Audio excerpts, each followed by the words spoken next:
اور خرچہ اخراجات کے لیے رشتہ داروں کی ایک پوری ترتیب رکھی ہوئی ہے کہ بچے کا باپ نہ ہو تو اس کی کفالت کی ذمہ داری پھر کس پر آتی ہے، وہ نہ ہو تو پھر کس پر آتی ہے، وہ نہ ہو، یہاں تک کہ اگر کوئی نہ ہو تو پھر ریاست حکومت پر ذمہ داری عائد ہوتی ہے۔ رسول اللہ صلی اللہ علیہ وسلم نے فرمایا تھا، السلطان ولی من لا ولی لہ، کہ سلطان ولی ہے اس کا جس کا کوئی ولی نہ ہو۔ انا ولی من لا ولی لہ، میں اس کا ولی ہوں جس کا ولی کوئی نہ ہو۔ یہ ذمہ داری ہے۔ اب جب یہ بات کی جاتی ہے تو بعض دوست کہتے ہیں یہ تو اخلاقی باتیں ہوئیں، قانونی حقوق نہیں ہے۔ یہ بھی ایک بڑی غلط فہمی ہے۔ ایک تو یہ کہ جو حق شریعت نے دیا ہے وہ بچے کا قانونی حق ہے، اسے محض اخلاقی اصول نہیں کہا جا سکتا۔ جن رشتہ داروں پر شریعت نے بچے کی کفالت کی ذمہ داری عائد کی ہے یہ ان کی قانونی ذمہ داری ہے۔ وہ اگر یہ ذمہ داری نہیں پوری کریں گے تو ان کو عدالت کے ذریعے مجبور کیا جا سکتا ہے کہ یہ جانا چاہیے۔ اور ضرورت اس امر کی ہے کہ بچے کے اس قانونی حق کے نفاذ میں اس کی مدد کی جائے، بجائے اس کے کہ اسے ایسا حق دیا جائے جو شریعت کی روح سے اس کا حق ہے ہی نہیں۔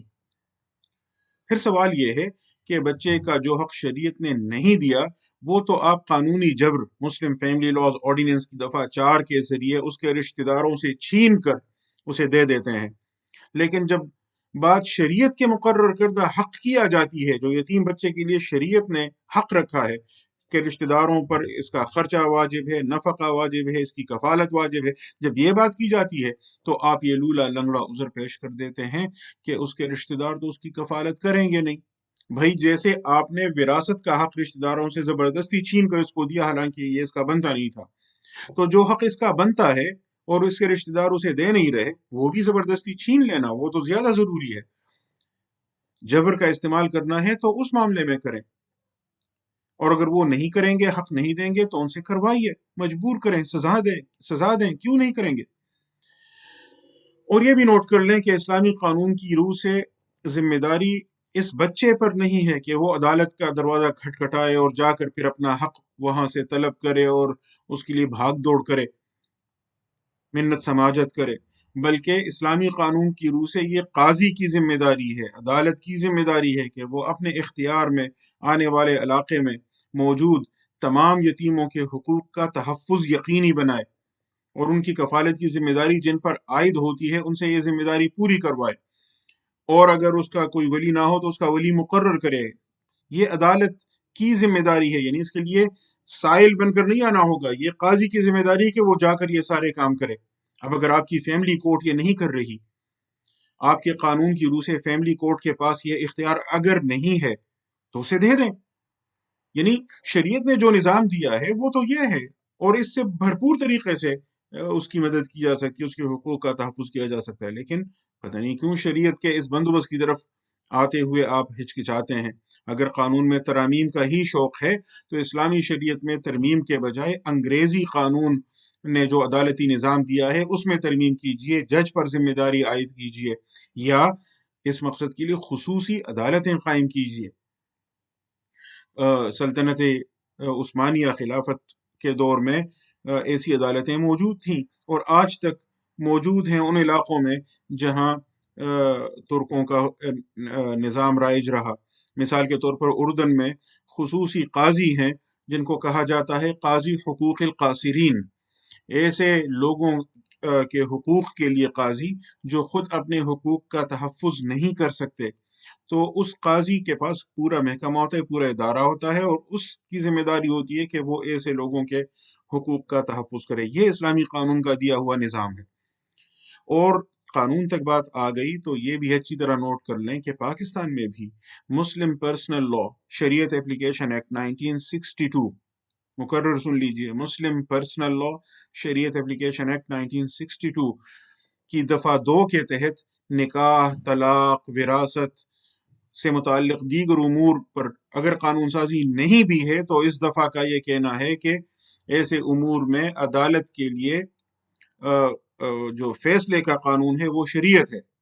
تو اگر ریاست نے اپنی ذمہ داری نہیں پوری کی، باقاعدہ قانون سازی نہیں کی، تب بھی ایسے امور میں اس پر وہی ذمہ داری عائد ہوتی ہے قانون وہی ہے جو شریعت نے دیا ہے. تو اس لیے شریعت نے بچے کے لیے جو حقوق رکھے ہیں، جو نفقے کا پورا نظام دیا ہے، خرچے کا پورا بندوبست دیا ہوا ہے، کفالت کے لیے ایک پوری ترتیب رکھی ہوئی ہے کہ اس پر ذمہ داری عائد ہوگی، اس پر ہوگی، وہ ذمہ داری محض اخلاقی نہیں ہے اگر اخلاقی کو آپ کمزور سمجھتے ہیں، بلکہ وہ شرعی بھی ہے، وہ قانونی بھی ہے. اس قانون کی روح سے عدالت کے ذریعے اس کو جبراً نافذ کیا جا سکتا ہے. اگر قانون سازی نہیں بھی ہے تو پریشان ہونے کی ضرورت نہیں ہے، شریعت ہی کا حکم یہاں قانون ہے. اب ایک اور پہلو سے بھی اس معاملے کا جائزہ لیجئے. یہ جو قانون ہے جس کے تحت یتیم پوتے پوتیوں یا نواسے نواسیوں کے لیے حق وراثت قائم کیا گیا ہے، در حقیقت یہ بہت ظالمانہ ہے. ایک مثال پر غور کیجئے. ایک شخص فوت ہوا، اس کے دو بیٹے ہیں، الف اور بے. ان میں الف بڑا تھا، عمر تقریباً 30 سال، کماؤ پود تھا، جبکہ بے معذور تھا، اپنے لیے کچھ کما ہی نہیں سکتا تھا، عمر تقریباً 25 سال. الف نے تجارت میں لاکھوں کمائے اور اس کی شادی بھی جلدی ہو گئی، جس کے بعد اللہ تعالیٰ نے اسے بیٹے کی نعمت سے بھی نوازا. دوسری طرف بے بیچارہ معذور تھا اور اس کی شادی بھی نہیں ہو سکی. الف ابھی جوان تھا کہ ایک کار حادثے میں بیچارے کی اپنی بیوی سمیت موت ہو گئی اچانک، جبکہ اس کا بیٹا جیم معجزانہ طور پر بچ گیا. اب الف کی وراثت میں اس کے باپ کو چھٹا حصہ یعنی تقریباً 17%، 16.66% ملا. باقی جو 83.33% ہے، یہ اس کے بیٹے کو، جو یتیم پوتا، جو یتیم ہے اور جو جس پہلے بندے کا ہم ذکر کر رہے ہیں اس کا پوتا ہے، اس کو اپنے باپ سے 83.33% وراثت ملی. اچھا، اب یہ جو پہلا شخص تھا جس کے یہ دو بیٹے تھے، اس کو بیٹے کی موت کا بہت صدمہ ہوا اور چند دنوں بعد اس کا بھی اچانک حرکت قلب بند ہونے سے انتقال ہوا. اس کی موت کے وقت اسلامی قانون کی روح سے اس کا ایک ہی وارث ہے اور وہ اس کا معذور بیٹا ہے بے. لیکن پاکستانی قانون کی روح سے، سیکشن 4 مسلم فیملی لاز آرڈیننس کی روح سے، یتیم پوتے کا بھی اس کی وراثت میں حق ہے. تو اس کے تو پاکستانی قانون کی روح سے دو وارث ہیں. ایک اس کا یہ یتیم پوتا جس کو پہلے ہی اپنے باپ سے 83.33% وراثت مل چکی ہے، اور دوسرا اس موجودہ میت کا معذور بیٹا بے. اب اس میت کا ترکہ ان دونوں میں برابر تقسیم ہوگا، کیونکہ جو پوتا ہے اس کو بیٹے کے قائم مقام سمجھا جائے گا. تو وراثت دو حصوں میں، ترکہ دو حصوں میں تقسیم ہو جائے گا، آدھا ایک کو ملے گا، آدھا دوسرے کو ملے گا. اس کا مطلب یہ ہوا کہ وہ جو یتیم پوتا ہے اس کو پہلے اپنے باپ سے بھی ملا، پھر اس کا باپ جو فوت ہو چکا ہے اس کو زندہ فرض کیا گیا، اس کو اب اپنے باپ سے یعنی اس پوتے کے دادا سے بھی حصہ ملا، حالانکہ وہ سارا جانا تھا اسلامی قانون کی روح سے اس معذور بیٹے کو جو لاچار بھی ہے، لیکن اس سے آدھا حصہ چھین لیا گیا. یہ کہاں کا انصاف ہے؟ یہ تو اندھیر نگری ہے، یہ تو ظلم ہے. ایک اور مثال پر غور کریں. زید کے دو بیٹے ہیں، بکر اور عمر. بکر کا ایک بیٹا تھا علی اور عمر کے دو بیٹے تھے حسن اور ولید. یہ تینوں گویا زید کے پوتے ہیں. ایک حادثے میں زید کے دونوں بیٹوں بکر اور عمر کا اکٹھے انتقال ہوا اور صدمہ زید بھی برداشت نہیں کر سکا، وہ بھی فوت ہوا. اب زید کی وراثت اسلامی قانون کی روح سے کیسے ہوگی؟ اسلامی قانون کی روح سے اس کے تین پوتے ہیں، علی، حسن اور ولید. وراثت ان تینوں میں برابر تقسیم ہو جائے گی، یعنی ایک تہائی ہر ایک کو مل جائے گا، 33.33%. لیکن جو پاکستان کا رائج الوقت قانون ہے، سیکشن 4 مسلم فیملی لاز آرڈیننس، اس کی روح سے علی کو اپنے باپ کا قائم مقام سمجھا جائے گا اور اس کو اس کے باپ کا حصہ ملے گا جو فوت ہو چکا تھا پہلے.